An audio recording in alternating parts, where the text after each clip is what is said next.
Social networking site पर मोहना अपनी सगाई के कुछ फोटो अपलोड करके हटी ही थी कि उसके स्मार्टफोन में नए मैसेज की टोन गूंज उठी। सभी मित्र तथा सहकर्मी उसे बधाई दे रहे थे। मुस्कुराती हुई वह सभी मैसेज पढ़ रही थी कि एक नाम पढ़ते ही उसके फैले अधर सिकुड़ गए, मुस्कुराते चेहरे पर त्योरियां चढ़ गईं और खुश मिजाज मूड बिगड़ गया।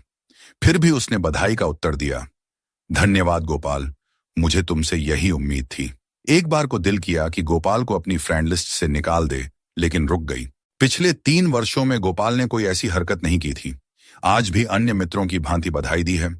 फिर मोहना आज के जमाने की बोल्ड युवती है, खुले विचारों वाली, दकियानूसी विचारधारा से परे। 3 साल पहले हुई एक दुर्घटना उसका मनोबल कैसे तोड़ सकती है। लैपटॉप बंद कर वह रसोई में अपने लिए 1 कप कॉफी बनाने चल दी। दूध के उबाल के साथ साथ उसके विचारों में भी उफान आने लगा और एक झटके में पुराने दिनों में पहुंच गई। स्नातकोत्तर के लिए कॉलेज में प्रवेश के साथ ही मोहना की मित्रता गोपाल से हुई थी। दोनों का विषय एक था। कुछ ही अरसे की दोस्ती ने गोपाल को एक सुंदर सुनहरे भविष्य के सपने दिखाने शुरू कर दिए। वह अक्सर बात करता, मोहना, जब हम अपना घर लेंगे तो उसमें। मोहना बीच में ही बात काट देती, अपना घर? हम एक घर क्यों लेंगे? गोपाल शर्मा कर हंस देता और मोहना सिर झटक कर हंस देती। जब मैंने मोहना के आगे शादी का प्रस्ताव ही नहीं रखा तो वह क्यों मेरे इशारों को समझेगी? जब मैं प्रपोज करूंगा तभी तो मोहना भी मेरे प्रति अपना प्यार स्वीकारेगी। सोचता हुआ गोपाल एक सही समय की प्रतीक्षा कर रहा था। कॉलेज के अंतिम वर्ष में प्लेसमेंट सेल द्वारा लगभग सभी की जॉब लग गई। मोहना गोपाल को भी अपनी पसंदीदा कंपनियों में अच्छे पैकेज वाली नौकरियां मिल गईं, किंतु एक को दिल्ली में तो दूसरे को हैदराबाद में नौकरी मिली। गोपाल इससे काफी उदास हो उठा। अरे, हम टच में रहेंगे ना, इतना क्यों उदास होते हो? मैंने कल शाम तुम्हारे लिए एक पार्टी रखी है मोहना, आओगी ना? गोपाल ने उदासी का चोला उतार पहले जैसी मुस्कान ओढ़ ली। बिल्कुल आऊंगी, मेरे लिए पार्टी हो और मैं ना आऊं? मोहना पार्टी का नाम सुनकर खुश थी। अगली शाम जब मोहना तैयार हो निर्धारित जगह पर पहुंची तो अपने ज्यादातर मित्रों को उस पार्टी में पाकर बोली, अरे वाह, यहां तो सभी हैं। क्योंकि ये आम पार्टी नहीं, आज यहां कुछ खास होने वाला है, कुछ ऐसा जिसे तुम सारी उम्र नहीं भूलोगी। कहते हुए गोपाल के इशारे पर सारा वातावरण मधुर संगीत से गूंज उठा। आसपास खड़े मित्र मोहना और गोपाल पर गुलाब की पंखुड़ियां बरसाने लगे। मोहना आश्चर्यचकित थी, पर साथ ही इतने मनमोहक माहौल में उसकी मुस्कान थमने का नाम नहीं ले रही थी। तभी गोपाल ने जेब से एक सुंदर सी डब्बी निकाली और खोलकर मोहना के समक्ष बढ़ा दी। उस डब्बी में एक खूबसूरत अंगूठी थी। क्या तुम मेरी जीवन संगीनी बनोगी मोहना? मोहना की हंसी अचानक काफूर हो गई। उसे समझ नहीं आ रहा था कि यह क्या हो रहा है।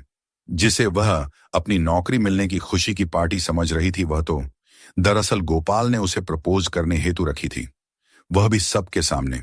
इस अप्रत्याशित प्रस्ताव के लिए वह कतई तैयार नहीं थी। पहली बात, उसने अभी शादी करने के बारे में सोचा भी न था। गोपाल को उसने कभी इस नजर से देखा भी नहीं था। वह तो उसे सिर्फ एक दोस्त मानती थी। ओह गोपाल, एक बार मुझसे पूछ तो लेते, यूं अचानक सबके सामने। देखो, मैं तुम्हारा दिल नहीं दुखाना चाहती, पर मैं अभी शादी नहीं करना चाहती। मैं तुमसे प्यार भी नहीं करती। प्लीज बात समझने की कोशिश करो। मोहना अचकचा गई थी।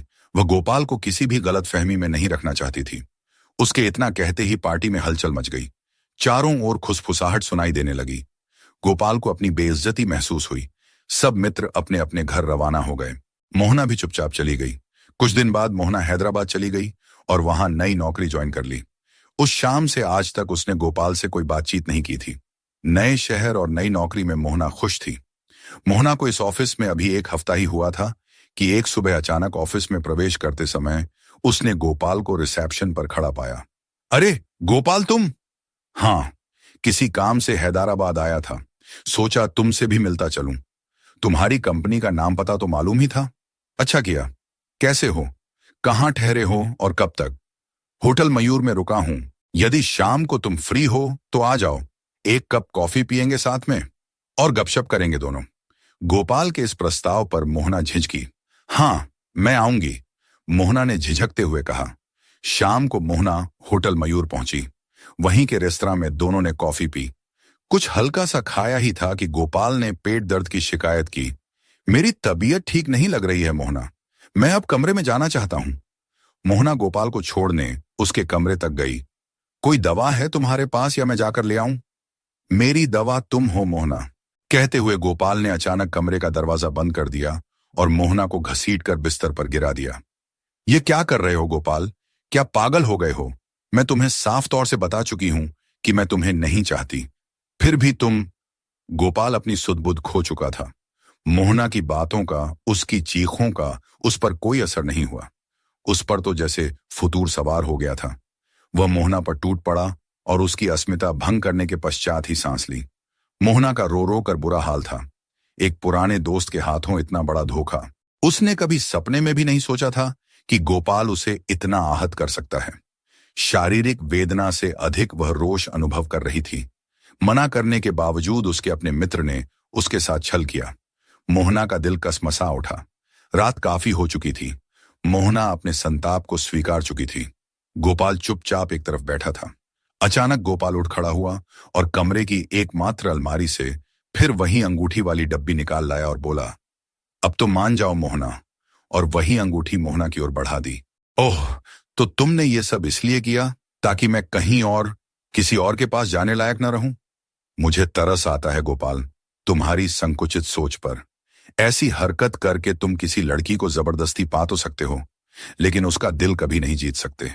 उसके अंतर्मन में अपने लिए इज्जत कभी नहीं बना सकते। मैं आज के जमाने की लड़की हूं। मेरे लिए मेरे सभी अंग महत्वपूर्ण हैं। किसी एक अंग को भंग करके तुम मेरा आत्मविश्वास नहीं खत्म कर सकते। यदि तुम्हारी एक उंगली कट जाए तो क्या तुम जीना छोड़ दोगे? नहीं ना। वैसे ही इस घटना को मैं अपने मन मस्तिष्क पर हावी नहीं होने दूंगी। तुमने मेरे साथ जबरदस्ती की, इसका पछतावा तुम्हें होना चाहिए, मुझे नहीं। मेरा मन साफ है। मेरे मन में तुम्हारे लिए कभी भी प्यार नहीं था और अब तो बिल्कुल नहीं पनप सकता। मैं यहीं बैठी हूं। चाहो तो ऐसी हरकत फिर कर लो, मगर बार बार आहत करके भी तुम मुझे नहीं पा सकते। कहते हुए मोहना उठी और अपने कपड़े पर्स संभालते हुए कमरे से बाहर निकल गई। गोपाल भोर तक वहीं उसी मुद्रा में बैठा रहा। ये क्या कर दिया था उसने? जिसको इतना चाहता था उसे ही इतनी पीड़ा पहुंचाई उसने। मोहना द्वारा कही बातें उसके कानों में गूंज रही थीं। अब तो कभी उसकी शक्ल तक देखना पसंद नहीं करेगी मोहना, उसने सोचा। अगले दिन पूरी हिम्मत जुटाकर गोपाल फिर मोहना के ऑफिस पहुंच गया, किंतु आज मोहना ऑफिस नहीं आई थी। वहां से उसके घर का पता ले वह उसके घर जा पहुंचा। दरवाजे पर गोपाल को खड़ा देख मोहना ने उसे एक चांटा जड़ दिया। गोपाल फिर भी सिर झुकाए चुपचाप खड़ा रहा। हाथ जुड़े थे, मुख ग्लानि की स्याही से मलिन था। मुझे माफ कर दो मोहना, मैं पागल हो गया था। तुम्हें पा लेने के जनून में मैंने अपना विवेक खो दिया था। प्लीज मुझे माफ कर दो मोहना। गोपाल गिड़गिड़ा रहा था। मोहना एक आत्मविश्वासी, समझदार युवती थी। वह जानती थी कि किस चीज को कितनी अहमियत देनी है। गोपाल से उसकी दोस्ती 3 साल पुरानी थी और इस समयाकाल में गोपाल ने उसका सिर्फ हित सोचा था। आज उससे एक भूल अवश्य हो गई थी, लेकिन उसके पीछे भी उसकी मंशा गलत नहीं थी।